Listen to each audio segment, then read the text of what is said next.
En Introspectiva vamos a platicar con Fabiola Navarro sobre un tema que ha tenido mucho auge, que ha tenido un gran debate nacional, que es la transparencia y la rendición de cuentas. Le vamos a plantear a la doctora Navarro cuáles son las áreas de oportunidad, en qué es en lo que hemos avanzado, pero también qué nos falta y cómo se articulan las instituciones competentes en la materia. Iniciamos.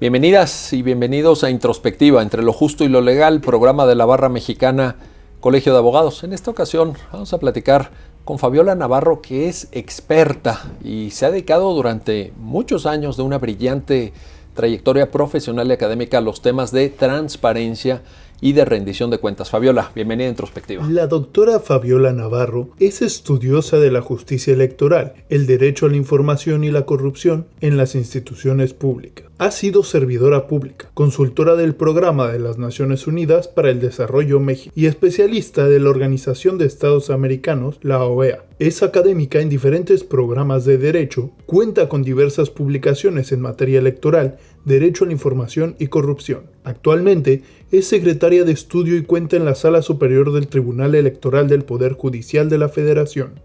Gracias, Miguel, qué gusto estar contigo y con todos los que nos acompañan. Eres muy amable.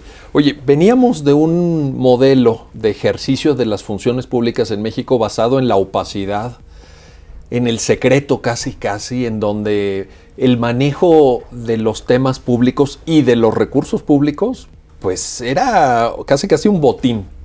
Déjame ponerlo así muy literariamente, un tanto exageradamente. Y hemos transitado. Llevamos pues ya prácticamente 20 años con leyes de transparencia, con políticas públicas también de transparencia. ¿Cómo aprecias tú, como experta, como especialista que eres, Fabiola, este tránsito?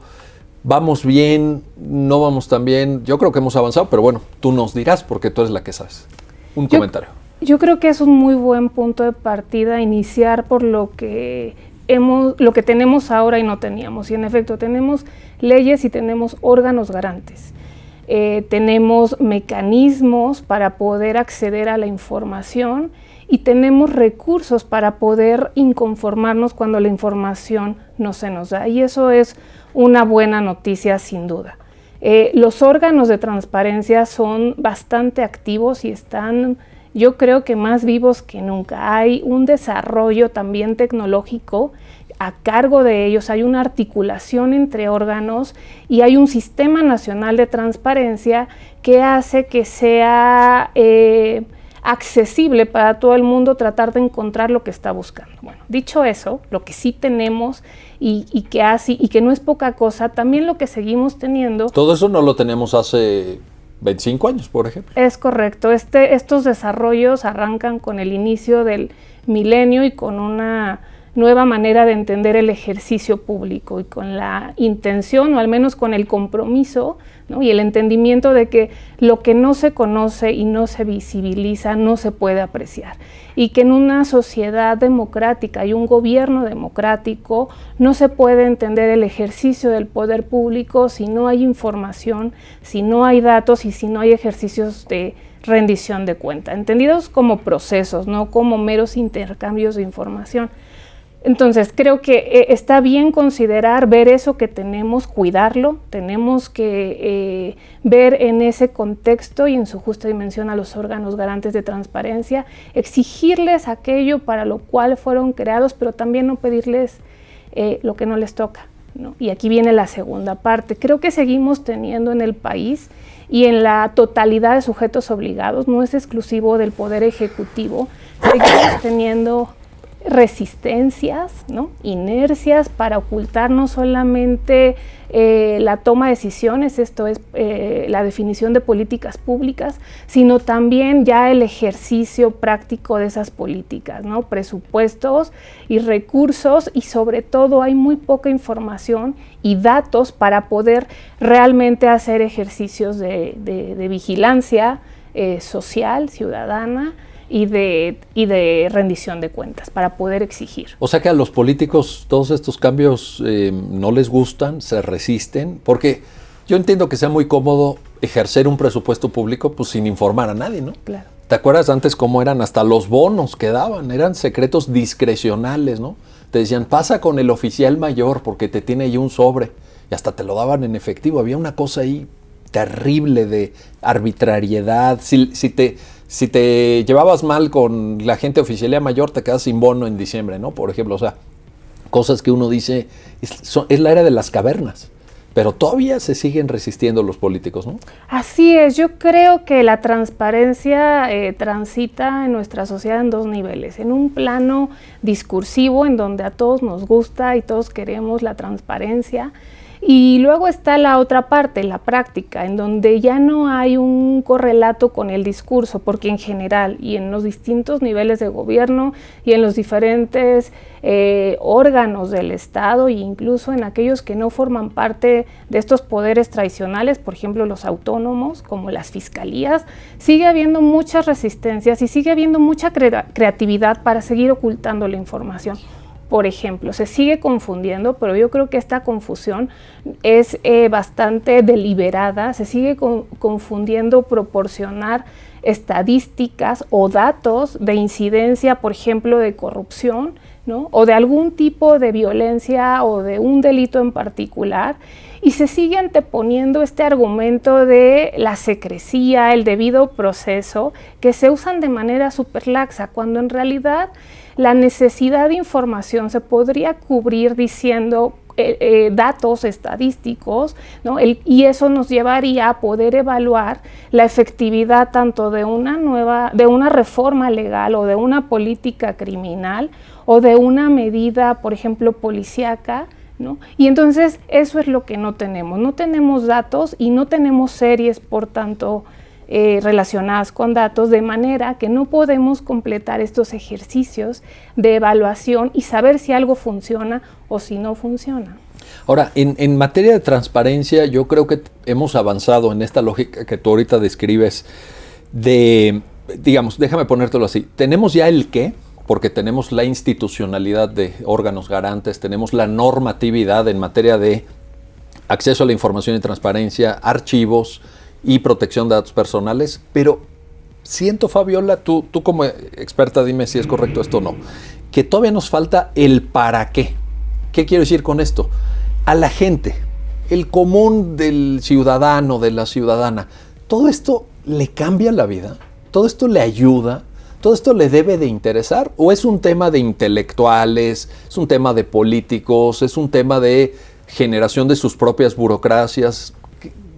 ¿Cómo estamos en el tema del para qué?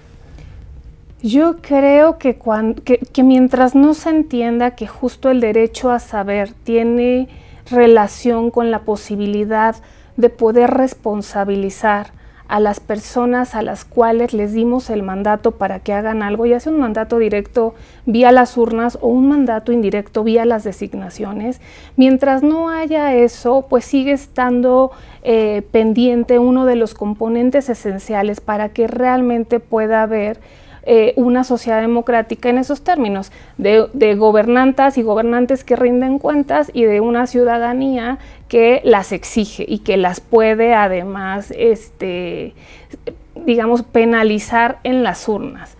Yo creo que sí tenemos ahora, a diferencia también de, por ejemplo, finales del siglo pasado, muchos ejemplos, o sea, a partir de que se da la transición política, sobre todo a nivel federal, y en la medida en que se empieza a conocer información que antes estaba todavía más oculta, en la medida en que ahora las personas tienen un dispositivo en la mano que les permite acceder a la información y además que les permite documentar, esto es, grabar situaciones que exhiben a algo o a alguien y que eso es indebido, eso sí ha obligado a que se tengan que dar explicaciones y justificaciones, ¿no? Pero siguen siendo muy pobres, a pesar de que hoy tenemos más información que en ningún otro momento de la vida y de la historia, sigue habiendo mucha pobreza de información. La calidad de los datos es muy mala, es muy baja, pero sí hemos visto que sí se ejerce control ciudadano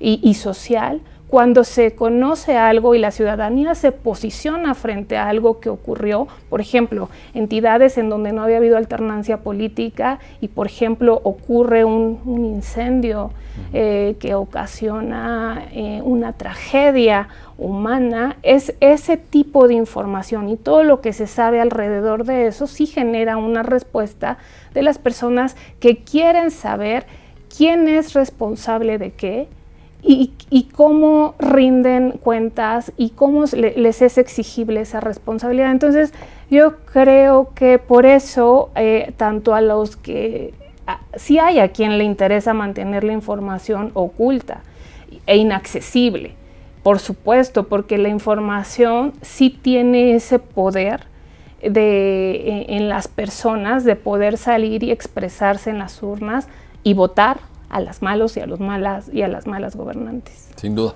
Oye, y a nivel de órganos de garantía, porque tenemos una estructura articulada a través del Instituto Nacional de Acceso a la Información y Protección de Datos Personales, el INAI, y luego tenemos órganos garantes a nivel de las entidades federativas. ¿Tú percibes, Fabiola, como experta que eres en la materia, un desarrollo, digamos, asincrónico en términos de calidad argumentativa, de fortaleza institucional en las entidades federativas? Porque lo más tentador o lo más cómodo para un político es la captura de estos órganos. Es decir, pongo ahí a mi incondicional, pongo ahí a gente de confianza que me avisa cuando llega una solicitud delicada, que lo vamos platicando para ver qué se va a abrir y qué no se va a abrir, o cómo se va a abrir, o cuándo se va a abrir también en función de ciertas agendas, etcétera.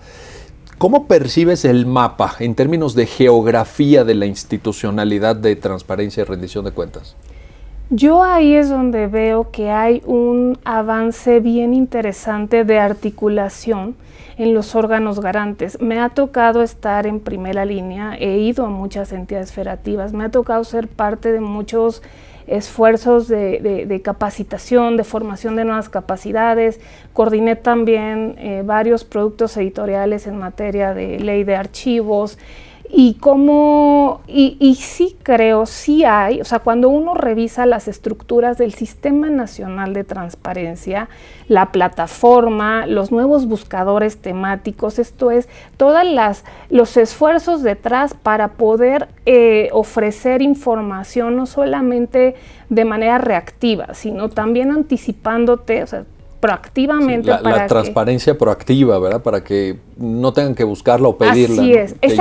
exacto. A ver, sí, sabemos cuáles son los temas que le interesan en su gran mayoría a las personas, ¿no? Y no hay del lado de los sujetos obligados prácticamente en ningún lugar. Hay alguno que otro micrositio por ahí perdido en donde ofrecen información valiosa, pero no lo hay. Entonces sí hay un esfuerzo de los órganos garantes de tratar de hacer estos repositorios de información. Y además también yo encuentro que hay muchas resoluciones que han podido abrir puertas que estaban cerradísimas, y también veo que hay puertas que siguen sin querer abrirse, y bueno, pero hay un avance porque hay ahora una judicialización de algunas resoluciones que cuestionan las decisiones de los órganos garantes.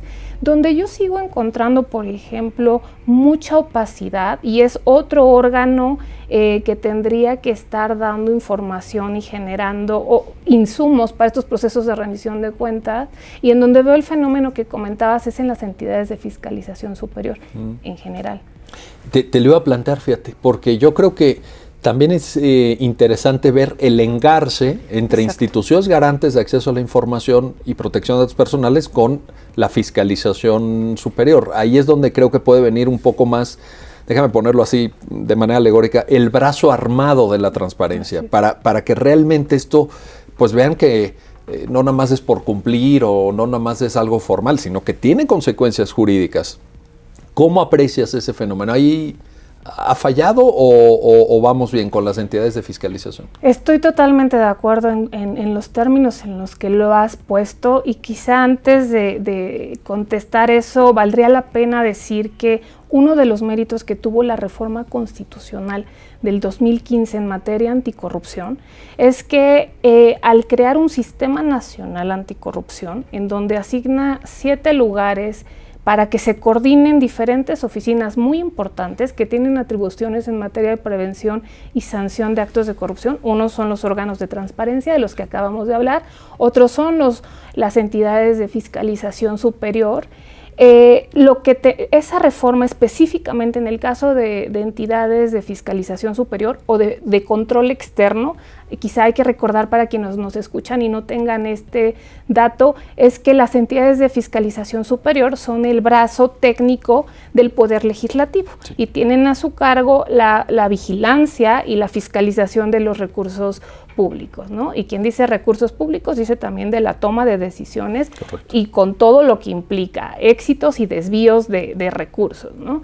Entonces, esa reforma del 2015, una de las leyes que se modifica para armonizarla con el Sistema Nacional Anticorrupción es la Ley de Fiscalización de las Cuentas Públicas, ¿no? Y se crea toda una nueva legislación y se le dan nuevas atribuciones a las entidades de fiscalización superior y se les da el mandato de que en los informes anuales de revisión de la cuenta pública tengan que identificar riesgos de corrupción.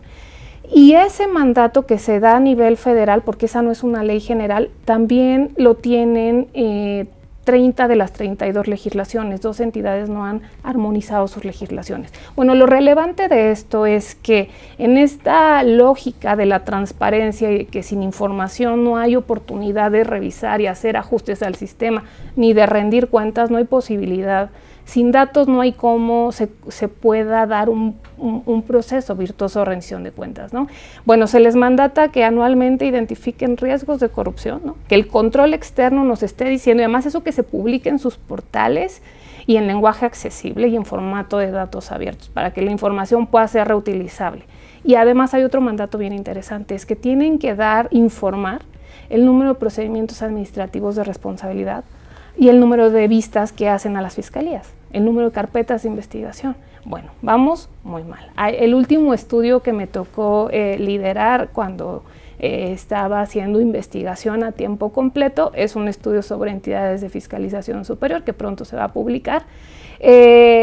Hicimos un comparativo de todos los portales, de todos los informes, y indagando y buscando quiénes sí daban cumplimiento a este mandato. Es un mandato muy importante porque esa información nos dice qué está ocurriendo, porque además es un control externo, una mirada de un poder a otro, ¿no? En donde se cumplen todo lo que la doctrina y la literatura de rendición de cuentas nos enseña sobre el potencial o lo virtuoso de la rendición de cuentas. Creo que ahí lo podemos ver y lo que hay es muy poquito. O sea, esa información, a pesar de que es un poder fiscalizando a otro y a pesar de que hay una ley que exige que se publique esa información, sigue siendo inaccesible, es un misterio. Lo único que encontramos son números redondos, 500 carpetas de averiguación, ¿no? O a nivel federal, de 1998 a 2020, se dieron 998 vistas a la entonces Procuraduría General, hoy Fiscalía.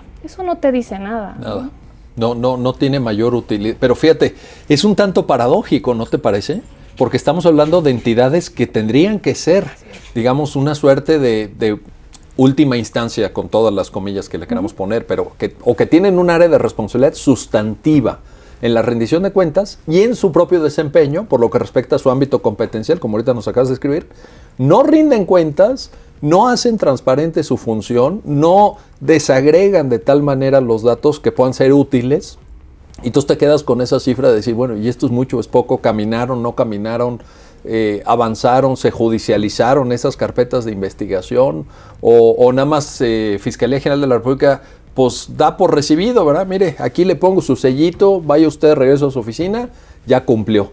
Pero pues como sociedad nos quedamos un poco así en ascuas. Y cuando sí ocurre, mira, hay un ejemplo interesante en el país, el caso de la estafa maestra, sí, que todos conocemos.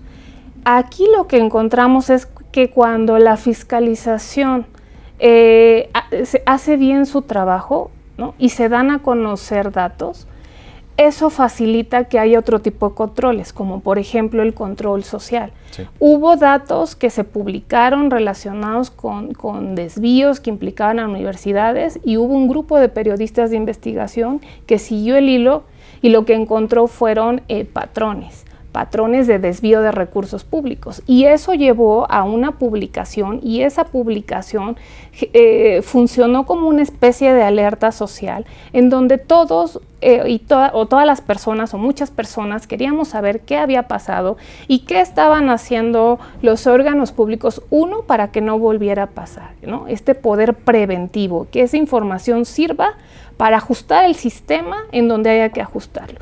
A veces tocará una reforma legal, pero a veces se trata de poner alguna etapa en un procedimiento, sí, o, ¿no? Y luego queremos saber qué hacen las instancias de justicia con ese asunto.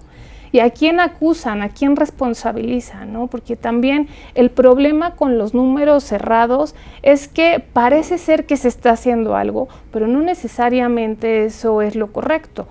Por ejemplo, cuando hablamos de desvíos de millonarios de presupuestos, podemos inferir, porque quienes hemos estado en el servicio público o quienes estudian el servicio público sabemos que un director o un funcionario, una funcionaria de bajo nivel no puede autorizar que se le asignen 200 millones a una universidad. Imagínate. Eso requiere de instancias más altas. Y la falta de información hace que no sepamos a quiénes están acusando. A los jefes de departamento, a los analistas de información, a directores, a subsecretarios de Estado, a secretarios de Estado. Antes se decía chivo expiatorio, ¿no? Esa expresión coloquial, un tanto así coloquial. Es. Porque eso, el no tener que dar datos de algún tipo de detalle, pues hace que tú cumplas y digas, mira, estamos en contra de este caso, ya dimos 20 vistas y ya se sigue un juicio, ¿no? Y de ahí vienen preguntas, ¿sí? ¿Contra quiénes? ¿Por qué conductas? Por desvío de recursos públicos, por enriquecimiento ilícito, por peculado. Muchas de las acusaciones que sabemos que actualmente existen y que implican a algún nombre conocido son por asociación delictuosa. Sí. No por los desvíos de 500 millones o de 400 millones. Y en esa lógica de desvíos, yo creo que la sociedad, y por eso el desagregar datos es de enorme utilidad en la política pública de transparencia, la sociedad también quiere saber si las entidades encargadas de perseguir estos ilícitos logran recuperar algo. Claro. Porque uno dice, estamos hablando de millones, de cientos de millones, o acaso miles, ¿verdad? Dirías que miles. Sí, miles de millones de pesos. Oye, ¿y en dónde quedaron? Porque pues ese es dinero que nosotros pagamos a través de los impuestos, ese es dinero que tuvo un origen en el trabajo de mujeres, de hombres que todos los días están generando recursos que pagan sus impuestos, y uno dice, pues ahí está mi IVA, pero pues ¿dónde está o dónde quedó o regresó? Esa parte tampoco la tenemos. No, esa parte también es una tragedia, porque justo la reforma al sistema de justicia del año, bueno, que inicia en el año 2008, pero que se termina como en esa primera fase normativa en el 2014 y que da como resultado que en el 2019 finalmente tengamos al primer fiscal anticorrupción autónomo, esto es que no depende del presidente o la presidenta de la República. Tuvo como propósito liberar al sistema de justicia de todos aquellos asuntos bagatela, les llama la literatura, chiquitos, de baja lesividad, que tenían saturadas a los entonces ministerios públicos, ¿no? Y que impedían que pudieran ir tras aquellos asuntos que sí eran de mayor gravedad o lesividad social, ¿no? Bueno, el objetivo, como tú dices, los para qué, era quítate de encima esos casos, toma los casos que son más complejos, y la complejidad tiene que ver con pues que hay muchas personas involucradas, en muchos niveles, con mecanismos bastante sofisticados para desviar recursos públicos. No estás hablando del intercambio de dinero entre un policía y una persona que se para un alto, estás hablando de mecanismos, de estructuras. Y bueno, el objetivo era ese, que pudieran realmente ocuparse de esos casos, actuar muy rápido, hacer investigaciones con inteligencia financiera para poder seguir la ruta del dinero cuando pasa por el sistema bancario y poder recuperar el dinero. Pero ahí me parece que es por demás atinada tu expresión de que eso es una tragedia, porque uno, en términos de, pues por lo menos lo que se ventila a través de los medios, uno no ve que eso haya funcionado. O sea, no hay un solo caso, Miguel, que se haya judicializado que implique a un alto nivel de responsabilidad.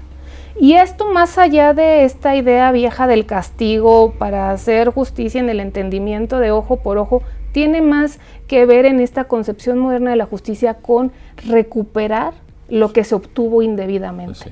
Y no quitarles sus bienes, porque si les dejan sus bienes, así es. Pues ahorita, digo, estoy pensando en casos en donde también pudo haber, Fabiola, no sé si tú los tengas identificados y estudiados, judicializaciones a modo. Es decir, te hago una judicialización light. Si te robaste 20 mil millones de pesos, te voy a consignar por un ejercicio indebido y fraudulento de 200 millones de pesos, que sí tendrás que regresar. Pero pues son los intereses que te da el banco casi por tener aquella millonada allá en Suiza o en Londres o vete a saber dónde.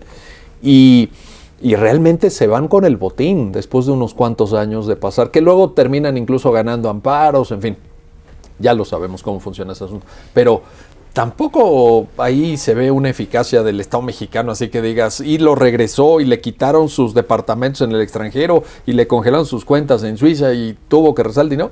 Pues no sé tú cómo lo percibes, pero yo no lo veo. En los mismos términos, y hay ejemplos de sobra para poder ilustrar este drama y este uso poco claro de figuras de justicia premial como son los criterios de oportunidad o los procedimientos abreviados, que además lo que nos quitan es la posibilidad de saber qué pasó, el derecho a saber, el derecho a la verdad y sobre todo a poder realmente tener esta sensación que también se necesita, esta sensación en la población de que se hizo justicia, porque el mensaje que se sigue mandando hasta ahorita es el mismo.